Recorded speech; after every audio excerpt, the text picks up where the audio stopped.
Hello, this is Indiana Jones and the Temple of Doom. This is a second look. I've definitely seen this film before. And yes, I do mean visually. Even though I'm a blind film critic, I did watch this as a kid. And I currently watched it on Paramount Plus with audio description. Even though I own this thing on DVD, it doesn't have audio description. So I had to watch it on Paramount Plus. This is the life. This is why I have such a problem, why I'm so angry all the time about audio description, is I have all these DVDs that could have audio description tracks on them and don't. Because Hollywood doesn't care. Anyway, but Indy cares. Indy would come save me. I feel like if I talked to Indy about audio description, he would jump in with his whip and smash some heads. Fun fact, if you watched my review yesterday of Raiders of the Lost Ark, you would know that I'm doing this leading up to eventually doing my Dial of Destiny review. I know it's already on Disney Plus. I'm sorry about that. I'm getting to it. I wanted to listen. This is the only time I'm going to review this in order. Indiana Jones films. There's not going to be a sixth film. I'm not going to be able to do this in 15 years from now, unless they do it with AI Harrison Ford or a brand new actor. It's just not happening. So I haven't even seen Dial of Destiny. I don't know how it ends. And I already know that. Just without, unquestionably, there is no way. So this is my opportunity to get through all the Indiana Jones films and say my piece about Indiana Jones. Temple of Doom terrified me as a kid. It's weird that I have such mixed reactions to the franchise. It's like, I love Raiders of the Lost Ark because it's fun. It's not my favorite. I was born after Raiders was released in theaters. I was born too young to see this in theaters. I mean, honestly, I suppose it's possible I could have cried in the audience as like a baby, but my age is not appropriate for Temple of Doom when it was released theatrically.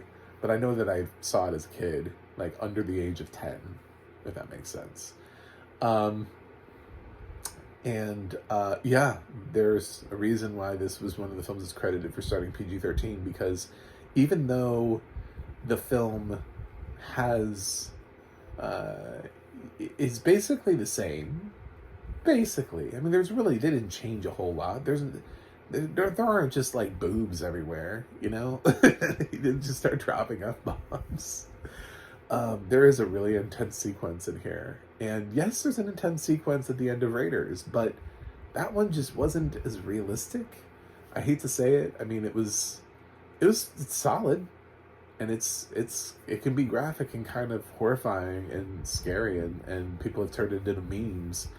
But for a little kid, this was the scene that always made me uncomfortable, was that pulling the heart out scene.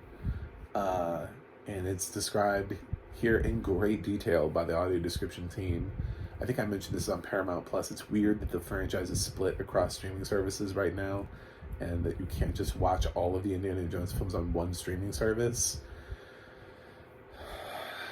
Anyway, I wouldn't even need to worry about this kind of stuff if, again, they had the tracks were on the... Anyway, physical media, put it on physical media.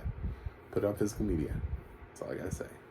Every DVD, Blu-ray should have audio description, especially ones produced after a certain period of time when audio description was becoming more and more prominent and used. So, it's just lazy. It's lazy and disrespectful. This film introduces us to Kate Capshaw, with no real mention of Marion, or where Marion went, but we got Kate Capshaw now. And you know who else got Kate Capshaw? Steven Spielberg got Kate Capshaw. Down. Okay, anyway, Spielberg's back to direct. And, of course, this is still a score by John Williams, and it's still iconic, but it's less iconic because it is based on the score that he already wrote. Do you know what I'm saying? Like, once you hear those themes, that dun dun dun dun dun dun dun, you're like, well, he made that for the first film.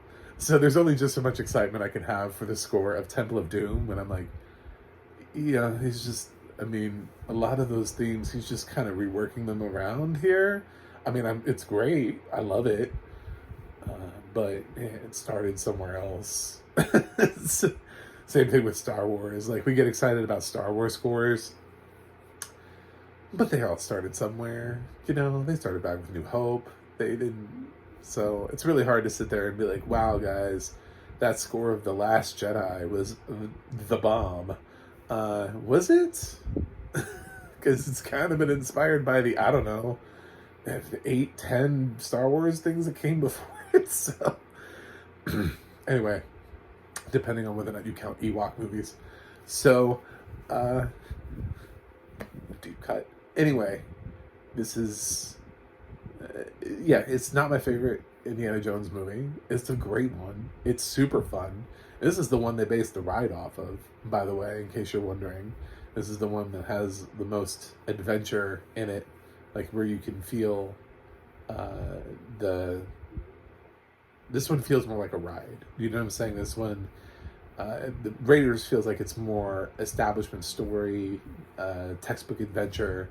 This one, you can clearly see why this inspires like a ride, why there is a ride at Disneyland to begin with. So,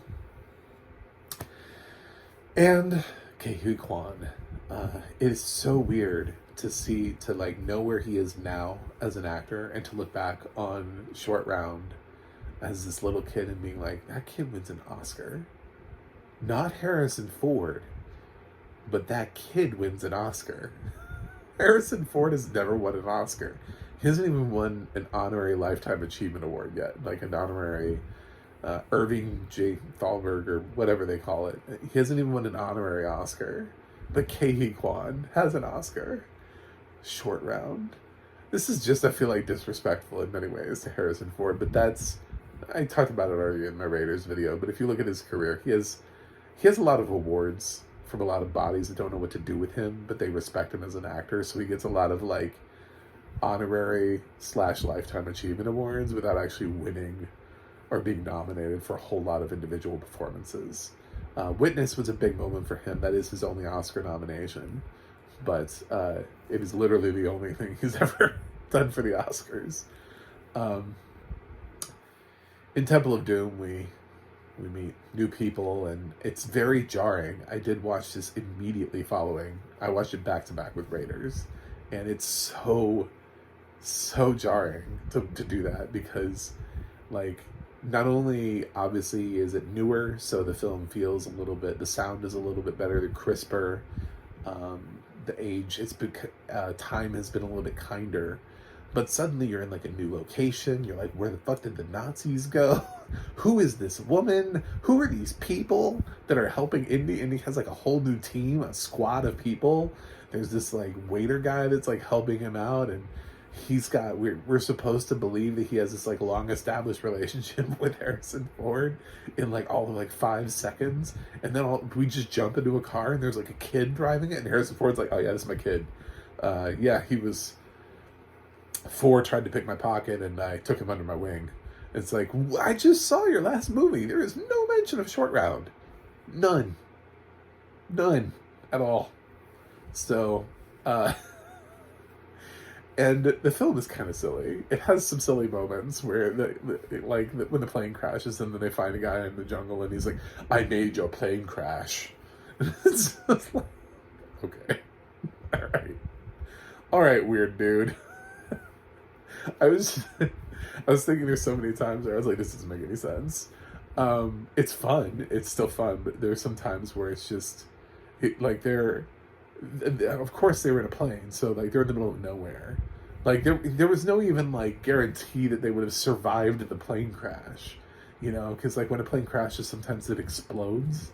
Weird Indian shaman dude. I don't know if you know that about planes. Somebody didn't teach him. He's been living in the wilderness for too long. Luckily, Indiana Jones jumps out on a life raft and somehow lands on snow. I'm sure this is one of those things where like the Mythbusters were like, no, they'd still be dead. It wouldn't matter. they use that same raft to like float down the river where this shaman dude is like watching them. He's like, I made this happen. Okay. I'm sure you did. Um, so, yeah, he feels kind of like, how did you know? Like, how did you know that they'd be flying above you? All this kind of stuff. There's so many questions that you have in that moment. But it gets us to a point where Indy gets to go on this journey, and he has to go into the Temple of Doom.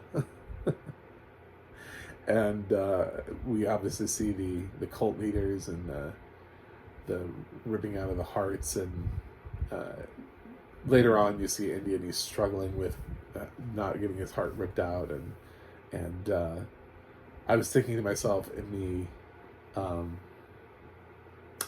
the audio description, it does mention the fact, and I had forgotten this, that the guy's chest heals after his heart has been ripped out. I think I was always so traumatized by this as a kid, I always just like looked away. I was always like, after I realized what was happening, I was like,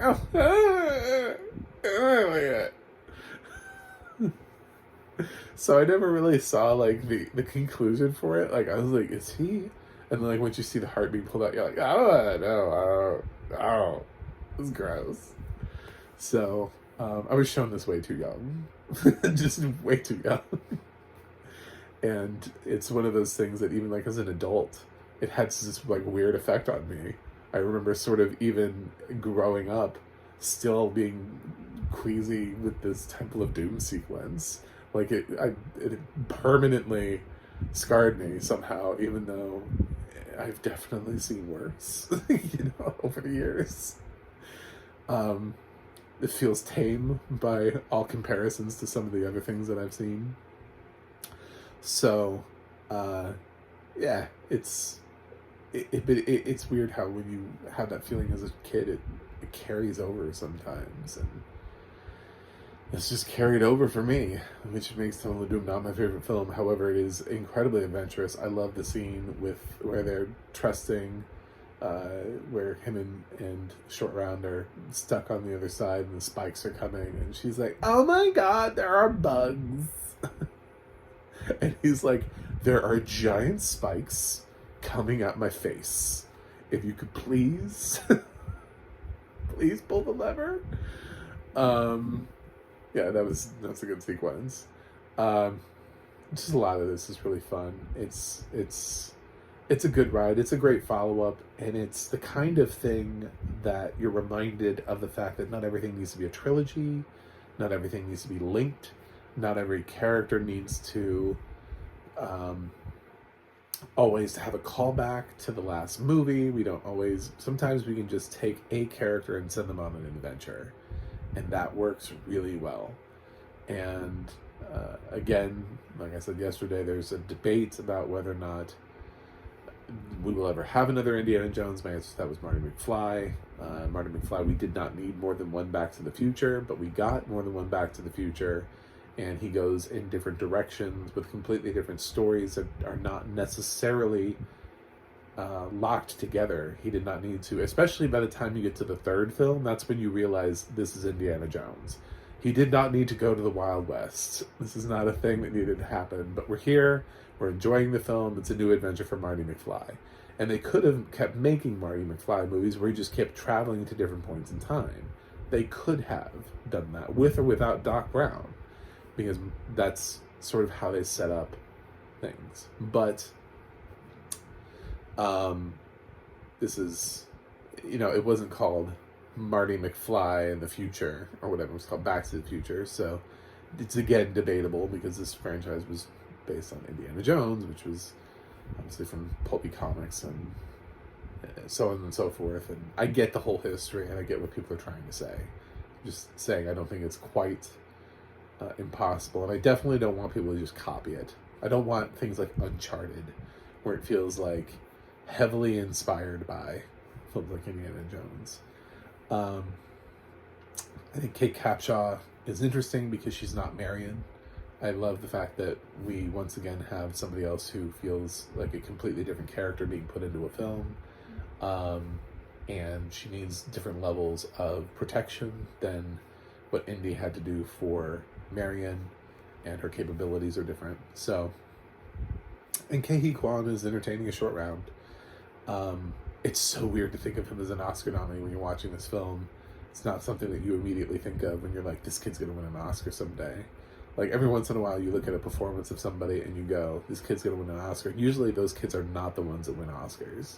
When you watch like Dakota Fanning and I Am Sam, and you're like, man, this girl's got a lot going on for her, a lot of wisdom beyond her years. She still hasn't, I don't know if she's even been nominated, you know?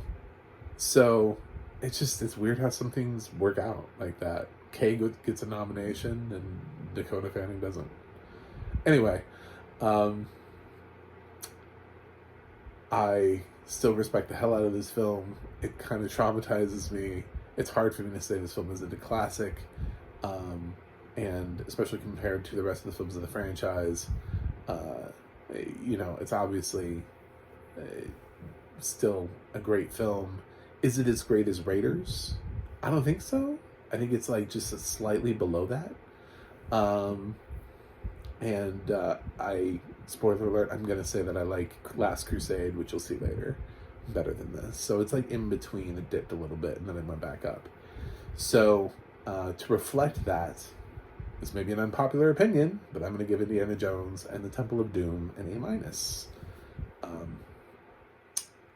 Yeah, there's a lot about it that I like, but there are a couple things that just made me go, I don't know, I'm a little squeamish, and also just the sort of like the sort of abruptness that we have, which you really notice if you watch the films back to back, of change of location, characters, side characters, everything. It's very weird, actually. It's with little explanation at all. We're just here. But the audio description here is fantastic. Everything having to do with snakes and insects and creatures and hearts being ripped out and fighting, and it's all great. This is one of the best audio described franchises so far. I'm only 2 films deep as of this review, so but the audio description is just fire all the way through right now. Just 10 out of 10 on audio description. Anyway, thanks for watching. Please subscribe. I'm still trying to break 200 by the end of the year. That'd be great. I do have a website, MacMovieGuy.com. You can follow me on Twitter, Threads, or Instagram, MacMovieGuy. You can go to the audio description project, adp.acb.org. It'll let you know what is audio description, where you can watch it. And you can go to theadnan.org. That's the ADNA.org. It'll let you know who's narrating your favorite films and television series. That's it for me today. I will review something else and see you guys on the other side.